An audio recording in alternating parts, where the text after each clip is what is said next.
Carlos Mencia at the Chicago Improv. You're coming back here for Valentine's Day weekend, February 10th through the 12th. Thank you so much for joining me today. Thanks. No problem, man. Appreciate it. So let's talk a little bit. You just announced on Instagram, you've got 2 specials coming out. You're going to be recording them. Can you give us a little insight of what's going to be taking place? Well, so what happened was I stayed away from the limelight. You know, like you said, I've been going to comedy clubs this whole time. That's what we do. That's the underground thing. But I kind of stayed away from the big picture stuff because, believe it or not, I just wasn't ready for the past 10 years. I've been doing therapy, doing internal work, doing work on myself, doing things for me. And I know that with success, especially right now with the internet and all that, the immediacy of like, hey man, Carlos got a special. Did you see it? I know exactly what's going to happen. There's going to be people that are like, oh my God, that's great. You got to go see it. And I know I'm going to have some people that are going to, can you believe that he said that? And you can't say that. You're not supposed to say that. And up until recently, man, I really wasn't ready for it. And so I signed a deal. They came to see me perform. I did like 4 hours and they're like, that's like 3 specials. I said, well, then let's sign a deal to do 2 right away. And let's get that in. So what I'm doing this weekend, believe it or not, is trying to find out how to piece them together. So what you guys are going to see this weekend are the actual specials themselves, just put together differently. It won't be a final cut, so to speak, but it'll be and we're recording the shows live as well. So at the end of the show, anybody that takes a picture with me actually gets a copy of that night's show.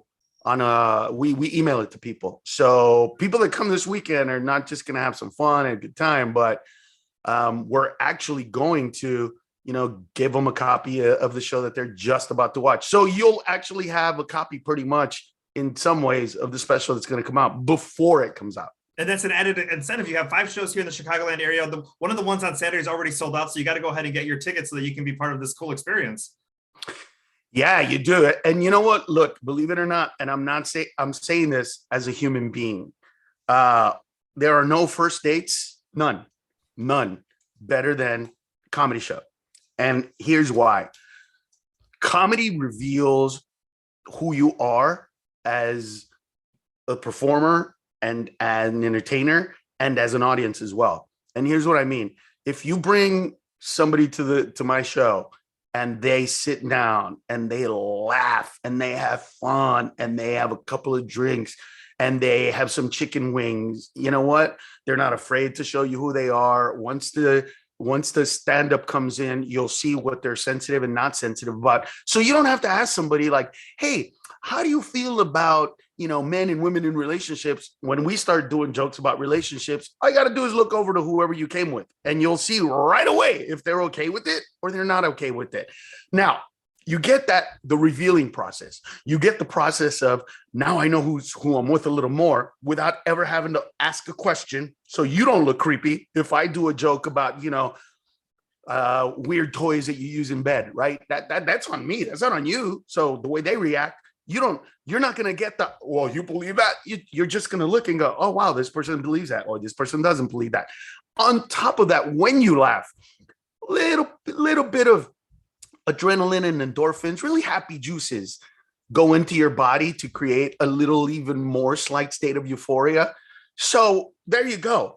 I reveal your partner to you. I get them excited and happy. I do want to step back to something you just said. As far as watching people in the audience, what's it like? I'm sure you have some great stories of one person who's laughing their head off, putting their hand on the table, can't control their laughter, and the other person look at do you see a lot of those awkward first dates? And do you ever call them out when you see them?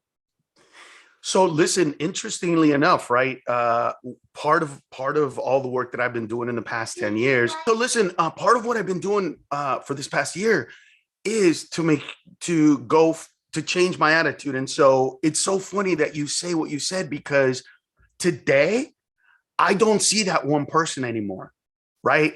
I've evolved. Before all this work, 1,000 people, 2,000, 3,000 people laughing, one person not laughing, I'd spot that person. And now I don't see that person anymore.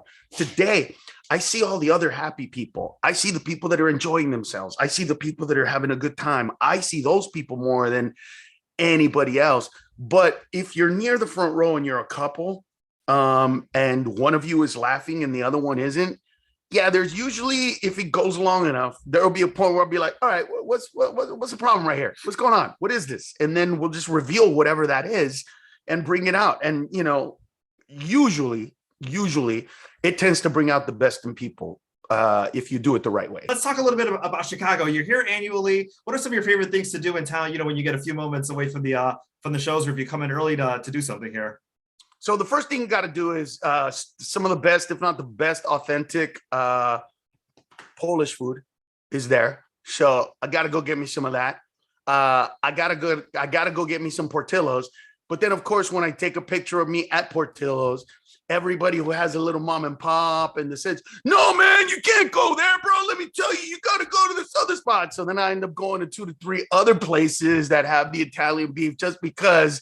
I mean, Portillo's is great, but let me tell you, there's this old man. Okay, got to meet the old man. Got to do some deep dish pizza, it's yours. Got to do some hot dogs, it's yours. And I definitely got to work out, because look, all I'm talking about is really fatty food, man. And I got a special to do.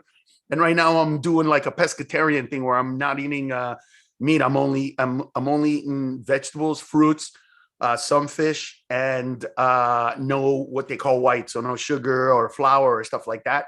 And so I'm going to do it this weekend. You can't avoid that. So we don't let you come to Chicago and leave without gaining at least 10 pounds. You got to do it. Who wants to, by the way? Who wants to?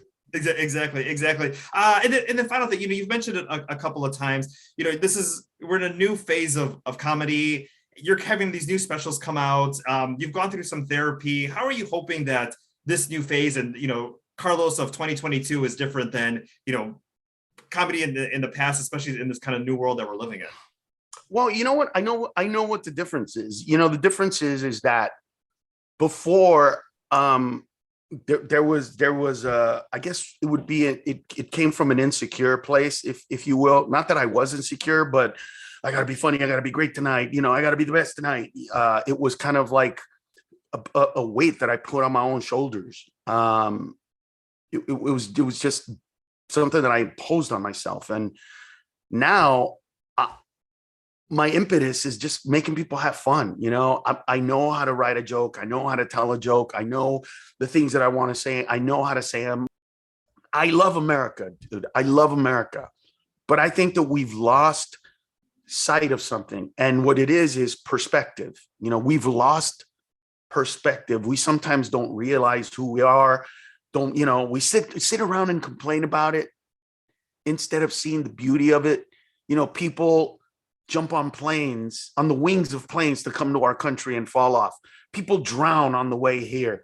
People get, all this stuff. And we wake up here and we're just like, I have to wear a mask and I can't. And it's just like a complaintville. And so I'm the one that comes in and says, hey, man, let's laugh at this stuff, but let's remember where you live. You live in a country where we go camping. It is so amazing that once a year we get tired of how awesome America is and we pretend we're homeless for a weekend. That's where we live.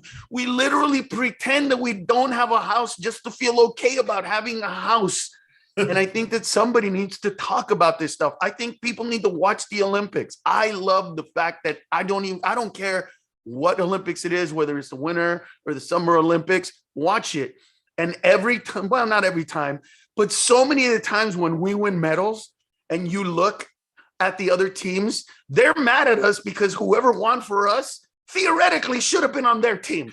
I'm sure that in China, they're going, Chen, that's ours, man. That's ours. And we're like, nope, that is ours, my friend. That is our Chen. That's an American Chen. It's an American Mencia. That's an American Dragovic. You know what I mean? That's an American Yaremkevich. I mean, it's a beautiful thing that we have this. It's kind of like what you're talking about. The holiday of love, especially from a guy perspective, for a while, they're just turned into, okay, so this is a chick holiday and that's what it is. And I'm going to get my girl some stuff and I'm going to go see and blah, blah, blah. And, now with everything that's happening, it's so much more mixed. And you know, who are these couples that you're talking about? That's why I never said go get your girl. I said whoever you're coming with, because you know, now we just don't know when it's open for it. And I think that somebody needs to make that stuff okay to talk about. Oh, exactly. And you're going to talk about all this stuff this weekend. All of it, my friend. February 10th through the 12th at the Chicago Improv. I cannot wait, my friend. I cannot wait.